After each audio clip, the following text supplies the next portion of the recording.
Salut les gars, c'est Cuties Manga, j'espère que vous allez bien. Aujourd'hui on se retrouve dans une toute nouvelle vidéo sur ma chaîne YouTube qui est une vidéo achat manga. Et oui, ça faisait pas mal de temps que je n'avais pas sorti de vidéo, mais là il va y en avoir plusieurs qui vont sortir au fur et à mesure. Notamment je vais tourner une story time plus longue que celle que vous avez déjà vue, où je vais vraiment expliquer en détail plein de choses qui se sont passées. Donc voilà, j'espère que mon petit retour vous fera plaisir. Voilà. Donc on va tout de suite commencer avec la vidéo.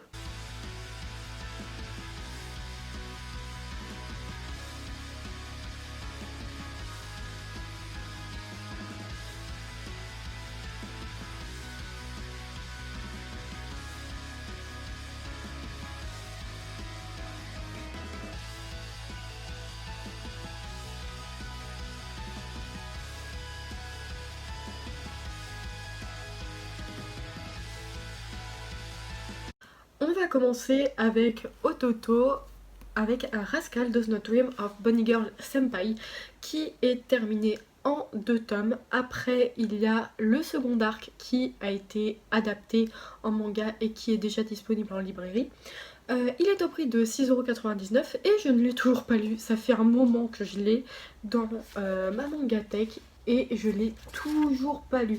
Les dessins sont super beaux et beaucoup m'ont demandé tout simplement ce que je pensais du manga par rapport à l'animé, à savoir que c'est exactement la même chose. C'est-à-dire que rien ne change au niveau du scénario, il n'y a pas des trucs en plus, il n'y a pas des trucs en moins, c'est exactement la même chose. Donc si vous avez beaucoup aimé l'animé, vous aimerez beaucoup le manga. Après, ça peut vous faire une impression de déjà vu. Les dessins sont très fidèles au chara-design des personnages également. Donc moi j'ai bien kiffé le tome 1, faut que je lise le tome 2 et puis que je continue parce que je crois qu'il y a une saison 2 qui va sortir, il y a déjà eu le film, etc. Enfin bref, dans le même style, on a The Quintessential Quintuplet qui arrive avec son 4e tome, le tome 5 va pas tarder à sortir. C'est au prix de 7,20€ il me semble. Et donc ce tome 4 est la fin de l'animé qui est disponible sur Crunchyroll si jamais ça vous intéresse. Je n'ai pas encore lu tout simplement parce que j'ai lu d'autres choses en priorité. Les dessins sont très beaux et ayant regardé quelques épisodes, enfin un épisode de l'animé, je trouve qu'il est assez fidèle à celui-ci. Franchement, c'est une bonne série, je vous la recommande si vous aimez bien un petit peu le shonen, humour, harem. Ça peut vous correspondre totalement. Ensuite on continue avec Pika Édition, avec le tome 31 de l'Attaque des Titans, que j'avais déjà lu en scan tout simplement parce que j'étais vraiment trop impatiente, je pouvais pas attendre. Et du coup je l'avais déjà lu, franchement c'est encore une fois un tome incroyable. On sait jamais ce qui va se passer et c'est un truc de ouf. Je sais pas quoi vous dire à part que ce tome là était encore une fois génialissime comme toujours. J'ai pas pris l'édition collector parce que j'en voyais pas l'intérêt pour juste avoir un porte-clés et une couverture réversible, payer 9€, franchement je voyais pas trop le but. Mais voilà, encore une fois un très bon tome, l'Attaque des Titans, très bonne série, rien à redire. Je ne me souviens plus si je vous les avais présentés dans l'ancien achat manga ou pas, donc je vous les représente. Il s'agit de Dans les pas de Nietzsche, qui est un shoujo aux éditions Soleil au prix de 7,99€. Donc ça nous parle d'une jeune fille qui, après des déceptions amoureuses en fait, veut vraiment arrêter de se tracasser pour tout et rien. Et elle va faire la rencontre du philosophe Nietzsche qui s'est réincarné dans le corps d'un jeune homme. Et donc le philosophe va se lier d'amitié avec la jeune fille et va faire d'elle en gros un surhomme philosophiquement parlant. Franchement j'ai bien aimé, les dessins sont... Oula, les dessins sont super chouettes. Je sais pas si vous verrez. Ouais. Les dessins sont très beaux. Moi j'aime bien, c'est le style de shoujo qu'on a très souvent avec Soleil Manga, où c'est vraiment de beaux dessins, une histoire un petit peu fantastique. C'est le style que j'aime bien et je ne suis pas du tout déçue par ce shoujo et je me compte me prendre la suite également parce que contrairement à Nos Précieuses Confidences qui je trouve est vachement lent, vachement ennuyeux, là le côté philosophique en fait est bien travaillé et bien exploité et pas du tout ennuyant. Donc je vous le recommande vivement même si vous n'avez pas aimé Nos Précieuses Confidences. Ensuite, on a The Ancient Magus Bride, psaume 108, le bleu du magicien. Alors, c'est un spin-off inspiré donc de The Ancient Magus Bride, où cette fois-ci, on suit non pas un sorcier, mais une sorcière et un petit garçon. La sorcière, en fait, est une créature légendaire qui, tout un certain nombre d'années, doit se marier avec un homme pour, entre guillemets, faire en sorte de garder un certain équilibre dans le monde spirituel. Et elle va faire la rencontre de ce jeune homme, en fait. Voilà, je vais arrêter de vous éblouir avec le sommeil. De ce jeune homme.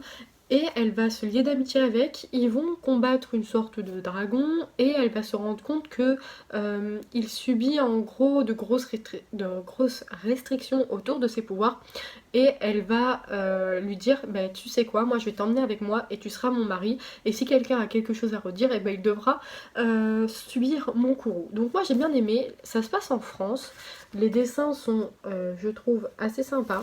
Hop, on a le droit à des belles planches comme ci. Hop là. Donc c'est pas la mangaka de The Ancient Magus Bride. Ils sont plusieurs à travailler dessus. Donc le scénario c'est Izuo Tsukumo, le dessin c'est Makoto Sanda et quand même on a Kore Yamazaki donc qui est l'autrice de The Ancient Magus Bride qui supervise tout ça, qui donne son aval, etc. Donc pour l'instant j'aime bien, j'aime beaucoup et peut-être qui sait qu'on verra nos personnages principaux, enfin de l'histoire principale apparaître dans ce petit spin-off. Ensuite chez Doki Doki j'ai pris quelques petites choses parce qu'ils ont énormément de sorties qui m'intéressent en ce moment. Franchement Doki Doki c'est une maison d'édition que je redécouvre et que j'adore. Donc on a Caution's Hero. The hero is overpowered but overly cautious. Donc si vous ne connaissez pas, l'anime est sorti l'année dernière sur Wakanim. C'est un anime je crois qui est en 12-13 épisodes que j'ai suivi assidûment en fait chaque semaine. Et franchement c'est un très très bon animé. J'ai pas encore lu le manga mais de ce que je vois ça va être similaire à l'anime. Et je pense que ça ira même plus loin que l'anime, donc ça c'est vraiment cool, le fait qu'on ait eu les 2 tomes qui sont sortis simultanément. Donc en gros ça nous parle d'une déesse qui s'appelle Restart, qui va devoir aller dans un monde qui s'appelle Geaburand. Et c'est un monde en fait qui est très très dur à sauver. Et elle va devoir choisir un humain qui va devoir la suivre donc dans ce monde-ci pour essayer de le sauver donc du grand démon. Elle va tomber donc sur ce jeune homme qui s'appelle Seiya et les 2 jeunes gens vont donc lutter contre le seigneur démon. Sauf qu'on a un petit problème, c'est que Seiya, malgré des capacités physiques incroyables, est hyper prudent. Et il est tellement prudent que ça amène à des situations plutôt marrantes et qui met à bout notre chère déesse Restart parce qu'elle a jamais vu ça. D'habitude les héros sont toujours comment dire à foncer tête baissée, etc. Là ce n'est pas du tout le cas et je pense que quand vous arriverez sur pourquoi il est aussi prudent, vous ne vous y attendrez pas. Franchement vous y attendrez pas du tout et c'est super. Moi j'ai trop aimé. Franchement Koshio Zero, c'est une pépite et c'est au prix de 7,50€ de toute manière chez Doki Doki. Leurs mangas sont en général entre 7 et 7,50€. Ensuite on continue avec Why Nobody Remember My World, le tome 4. Toujours aux éditions Doki Doki de Harry Kane, au prix de 7,50€. On a un dessin encore une fois magnifique. Dans ce tome 4, on a un moment d'alcalmie où on les suit un petit peu dans leur vie quotidienne, dans ce monde un petit peu nouveau. Et après donc la bataille contre les démons, on a un autre pays qui est lui envahi par les séraphins qui va demander de l'aide à la résistance d'Ursa. Et on va donc suivre Jin, Kei et les autres dans un voyage pour cette fois-ci aller rencontrer le peuple des séraphins. On a les démons qui mettent en garde quand même Kei en lui disant que en ce moment le héros des séraphins est assez bizarre, mais on n'en sait pas plus. Donc là c'est cool, on découvre un nouveau continent, un nouveau pays, de nouveaux personnages entrent en scène, l'histoire se met en place petit à petit, on a de plus en plus d'informations sur ce qui se passe, notre enquête avance et je trouve ça cool. Why Nobody Remember My World pour moi c'est vraiment un très très bon isekai et je trouve ça vraiment dommage qu'on n'en parle pas plus parce que les dessins sont incroyables, le scénario commence à bien se développer. Franchement, c'est une très très bonne découverte. Ensuite aux éditions Kana, j'ai pris Fire Force, le tome 15 au prix de 6,89€, il me semble. Je ne l'ai pas encore lu, je sais juste que ça arrive au même point que l'animé en fait. Comme d'habitude c'est du Atsushi Okubo, donc ça va être sûrement encore un très très bon tome. Je sens qu'on se rapproche de la fin petit à petit. De toute manière, Fire Force devrait se finir en une vingtaine, 25 tomes maximum. Et ça serait le dernier de Atsushi Okubo. Donc franchement, je pense que Fire Force, ça sera un très bon tome pour celui-ci. Je ne l'ai pas encore lu, mais voilà, je vous en dirai plus sur Instagram. Donc bien évidemment, n'hésitez pas à me suivre sur Insta. Toujours aux éditions Kana, Sexy Cosplay Doll, le tome 4 que j'ai adoré encore une fois. Là, on a Gojo qui continue donc de préparer les cosplays pour Marine et Juju. Sauf que la sœur de Juju, en fait, il remarque qu'elle a un petit souci, elle n'est pas tout le temps à l'aise, et qu'elle veut elle aussi faire du cosplay, donc il va également l'aider à réaliser un cosplay pour Pachia. Et ce que j'ai aimé, c'est que là, pour une fois, on voyait le côté cosplay, quand on n'a pas d'argent, comment on fait pour faire le cosplay. Et j'ai trouvé ça super intéressant. Comme d'habitude, on a plein d'infos, ça se voit que la mangaka, elle bosse son sujet. Les dessins, comme toujours, sont super beaux et les relations entre nos personnages se concrétisent un peu plus. On voit que Gosho assume un petit peu plus les sentiments qu'il éprouve pour Marine. Marine, toujours amoureuse de Gojo.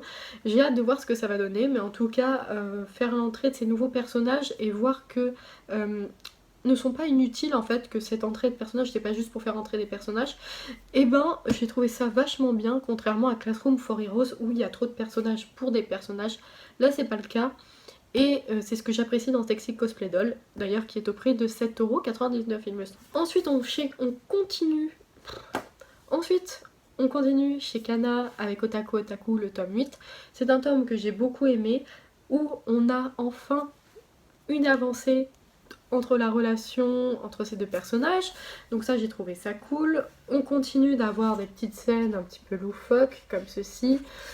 Franchement j'ai beaucoup aimé ce tome. À chaque fois que je lis Otaku Otaku, et bien ça me libère l'esprit, donc je trouve ça cool. Et comme toujours, les petits débuts de page comme ça, colorés, style webtoon, je trouve ça super chouette, comme toujours. Ça serait tellement bien si tout était coloré, mais je pense que le prix ne serait pas le même, et sachant que je trouve que c'est assez cher pour l'épaisseur, vaut mieux peut-être pas que ça soit tout en couleur. Sekiyun, My Hero Academia, le tome 24 et le tome 25, deux très bons tomes que j'ai vraiment kiffé, où on se concentre davantage sur les vilains et sur les différents groupes de vilains qui sont en pleine lutte de pouvoir. On a l'alliance des super vilains qui est vraiment dans le mal et qui va devoir faire face à une organisation de méchants bien plus grande qu'eux, avec beaucoup plus de moyens qu'eux, et sans l'aide du professeur qui a aidé One for All.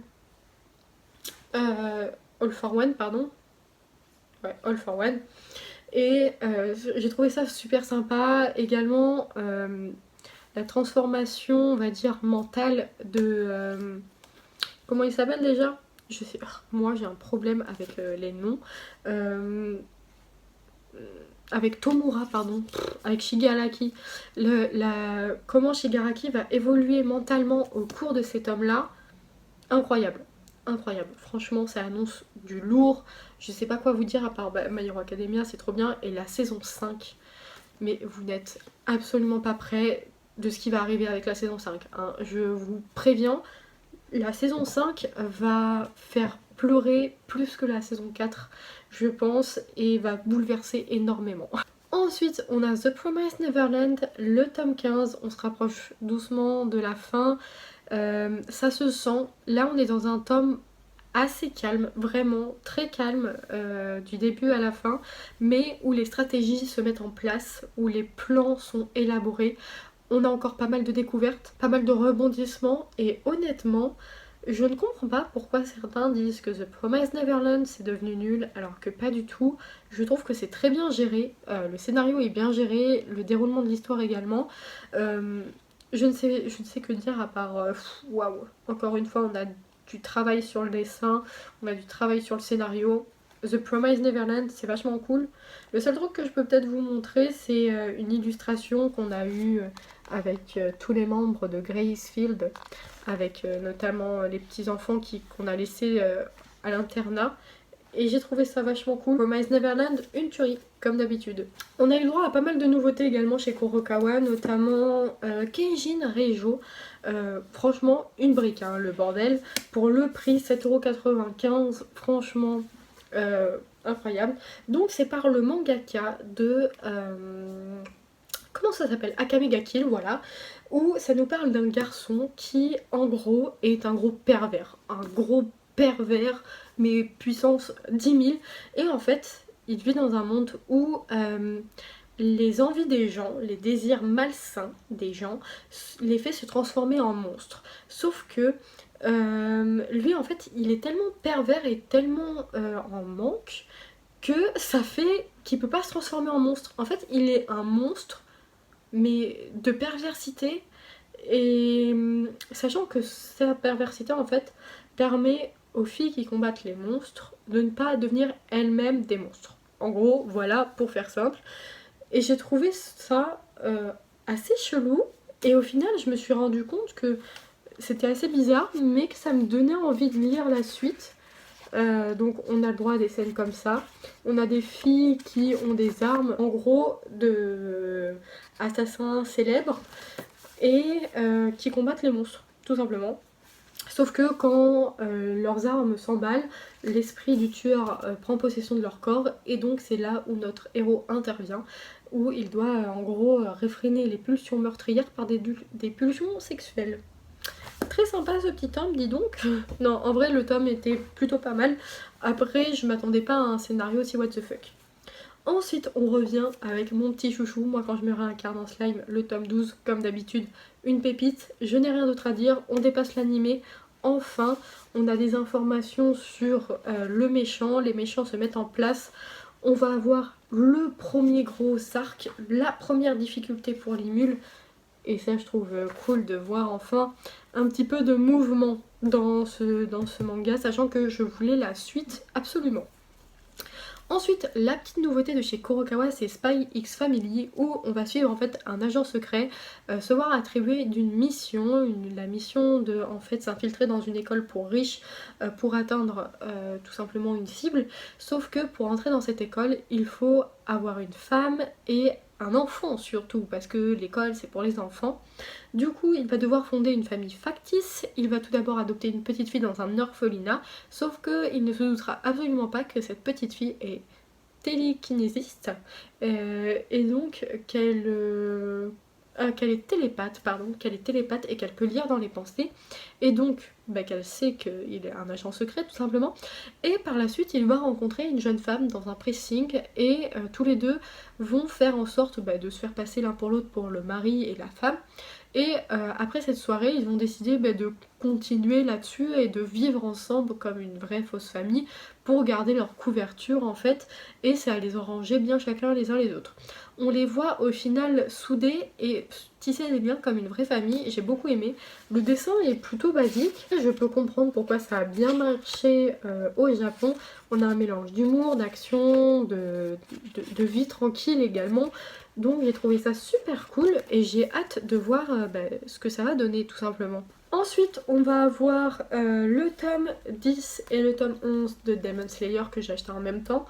Donc ici, on fait un arc sur ces deux tomes où Tanjiro va devoir s'infiltrer dans une ville où deux lunes démoniaques supérieures, il me semble, non, deux lunes démoniaques inférieures se trouvent parce que tout simplement les femmes du pilier, c'est le pilier de quoi ? Du vent il me semble, du son, du pilier du son, sont portées disparues en fait, et du coup Tanjiro va se déguiser en femme pour aller affronter ses lunes supérieures. Et je vous en dis pas plus, tout simplement parce que ce combat va apporter beaucoup de révélations au sujet notamment de Nezuko. C'est pour ça que je cache un petit peu la couverture pour pas vous spoil. Et Encore une fois, on a le droit à des combats incroyables qui nous font frissonner tout simplement. Donc Demon Slayer, encore une fois, c'est validé, c'est dans la boîte.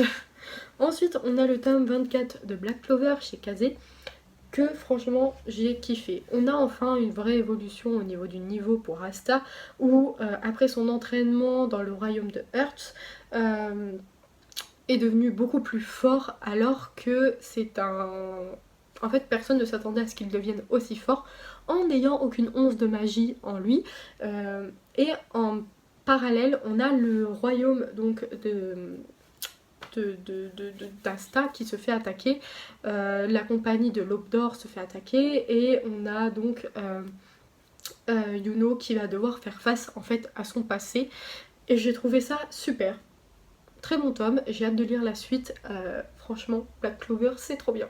Ensuite, nous avons Iruma à l'école des démons qui est sorti donc sur Crunchyroll, il me semble, je sais plus si c'est toujours en cours ou pas. J'ai beaucoup aimé ce tome 1, j'ai préféré le manga à l'animé, mais peut-être que je me remettrai à l'animé, où on suit Iruma, donc un jeune garçon qui s'est fait vendre à un démon parce que ses parents sont vraiment très cupides, et ils ont eu de l'argent en échange. Le démon va donc demander à Iruma d'être son petit-fils. Iruma, ne sachant pas dire non, va accepter et va se retrouver donc dans l'école des démons, d'où son grand-père est le directeur. Il va donc se lier d'amitié avec deux personnes. Je ne vous en dis pas plus, et on va le suivre au cours de ses péripéties durant les cours, parce que en fait les démons n'ont pas les mêmes cours que les humains, et il va être confronté à plusieurs difficultés. Et j'ai bien aimé la fin également, avec une petite révélation bien sympathique. Donc c'est aux éditions Nobinobi, on va avoir un tome par mois et c'est au prix de 7,20 € il me semble. Ensuite, de chez Hiro Mashima, on a Mashima's Heroes.